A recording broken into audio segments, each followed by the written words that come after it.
Netherland Nepal match মানেই যেন জমজমাট এক লড়াই। টি-20তে আগের বারও দেখায় নেদারল্যান্ডের জয় 6টিতে, অন্যদিকে নেপালের জয় 5টিতে। ডলাসে গ্রুপ ডির প্রথম ম্যাচে দেখা হয় নেপাল ও নেদারল্যান্ডের। টসে জিতে নেদারল্যান্ড ফিল্ডিংয়ের সিদ্ধান্ত নেয়। নেপাল ইনিংসের শুরু থেকেই উইকেট হারাতে থাকে।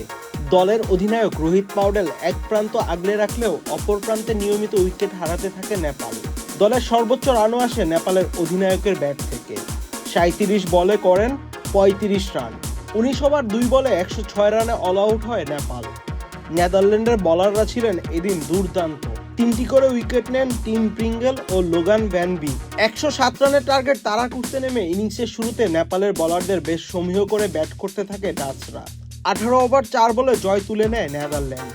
ওপেনার ম্যাক্সের অসাধারণ এক 50-তে সহজেই টার্গেট তাড়া করে ডাচরা। দুর্দান্ত বোলিং করায় ম্যাচ সেরা পুরস্কার জিতে নেয় টিম প্রিঙ্গেল। পরবর্তী ম্যাচে নেদারল্যান্ড মুখোমুখি হবে সাউথ আফ্রিকার, অন্যদিকে নেপাল মুখোমুখি হবে শ্রীলঙ্কার।